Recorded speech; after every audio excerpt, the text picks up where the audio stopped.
서울 상가도 줄파산이라. 이런 불황 처음이야. 이 말이 여러분 사실일까요?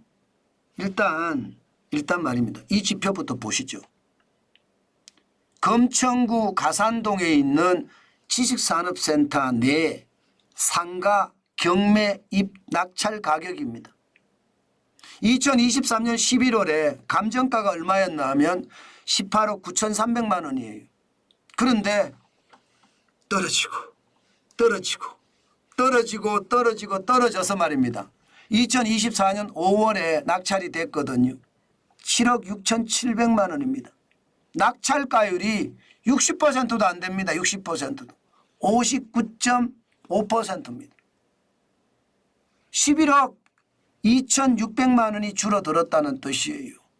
와, 여러분, 저는 이것을 보면서 제가 어마어마한 충격을 받았는데 여러분도 아마 느끼셨는지 모르겠습니다. 여기에서 두 가지를 우리가 느낄 수가 있거든요. 첫 번째 느끼는 것은요, 상가를 낙찰받겠다 하는 사람이 극도로 줄어들었다는 이야기잖아요. 이 말은 유찰이 됐다는 뜻이잖아요. 그리고 한 번 유찰될 때마다 20%씩 까지거든요. 감정가 20%가 빠지고 또 유찰이 되면 그 감정가의 20% 빠지고요. 또 유찰이 되면 그 가격에 그 낙찰 가격에 또 20%가 빠집니다. 그런데 빠져서 11억 2,600만 원이 줄어들었다는 건 여러분 7억 6,700만 원이 됐다는 것은 상가를 낙찰받겠다는 사람들이 그만큼 줄었다는 뜻이에요. 두 번째는 상가는 낙찰 안 받는 게 좋다는 의미로 들려집니다. 이렇게 되면 여러분 상가 낙찰이 지금 최악의 상황으로 가지 않을까요? 저는 그렇게 보이거든요. 장사가 안 되기 때문에 상가 낙찰 안 받겠다는 거예요. 그럴 수밖에 없을 거예요. 지금 자영업을 하시는 모든 사람들 상가 이야기를 하면 그냥 한숨만 내쉽니다. 월세는 비싸거든요. 왜? 그 가게 주인이 빚내서 그 상가를 샀기 때문에 월세는 비쌉니다. 그런데 장사는 안 돼요. 그러니까 버티다 결국은 폐업하는 사람들이 굉장히 많다는 이야기거든요. 그런데 그 상가 주인도 말입니다. 상가 주인도 그 잘못해서 이자를 계속 못 내니까 아니 세입자가 계속 월세를 줘야 되는데 월세를 안 주고 빈 상가가 되니까 결국은 경매에 넘어가거든요. 돈을 많이 빌려 샀으니. 그 문제가 결국은 터진다는 뜻이에요. 여러분 한번 보세요.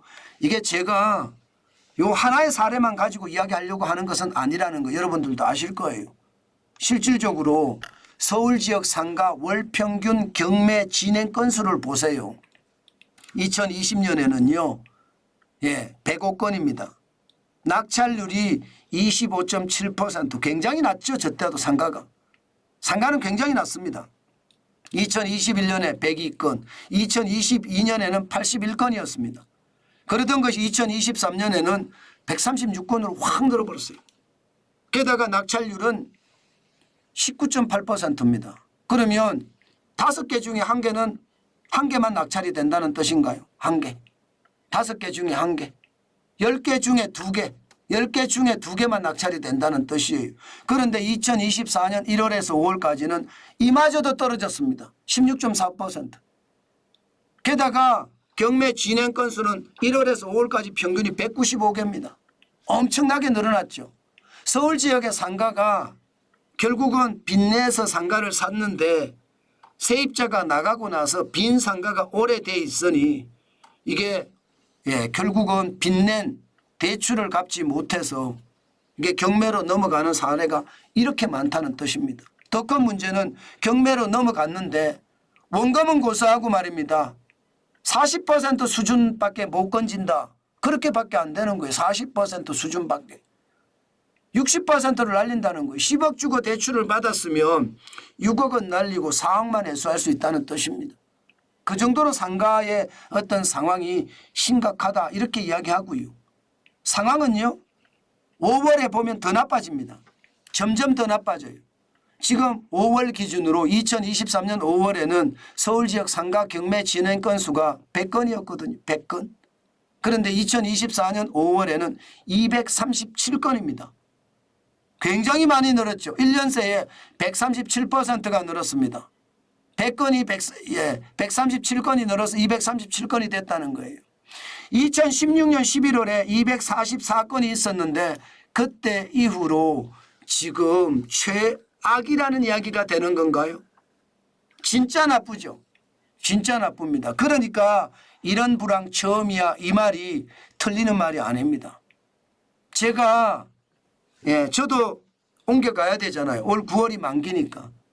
저도 월세를 사는 것보다가 하나를 사는 게 좋겠다 싶어서 계속 임장을 하면서 다니거든요. 물론 작은 걸 사면 이자를 많이 내겠지만 그래도 세입자의 어떤 부담감은 좀 줄어들잖아요. 그래서 살까 하고 돌아다니는데 이게 계속 떨어집니다. 지식산업센터도 떨어지고요. 일반 상가도 떨어지고 있습니다. 저는 그래서 올 9월에 만기가 돌아오지만 한 해 더 가는 게 낫지 않을까 그런 생각도 하거든요. 계속 지켜보면서 시장이 움직이는 걸 보려고요. 이게 지금 경매 진행 상가가 이렇게까지 늘어나면 더 많이 떨어질 겁니다. 저는 그것도 생각을 해가면서 시장에 어떤 대응을 해야 되겠다. 저는 그런 생각을 많이 한다는 뜻입니다. 그만큼 말입니다, 여러분. 그만큼 지금 불황은요 엄청나다는 거예요. 이게 지표가 다 말해주잖아요. 제가 억지로 만드는 지표도 아니고 그 지표를 보고 있으면 현실이 그냥 팍 묻어나잖아요. 지금 그만큼 말입니다. 현장 경제는 무너졌다는 뜻이에요. 저는 경제가 좋다 이야기하는 사람들, 제가 너무 비관적으로 한다고 이야기하는 분들 많으신데 저는 그렇지 않습니다. 있는 그대로의 사실을 있는 그대로 이야기할 뿐입니다. 그런데 그 상황이 지금 굉장히 좋지 않다는 뜻이에요. 그 정도로 상황은 어렵다. 또 어렵다. 이렇게 얘기할 수 있다는 뜻입니다.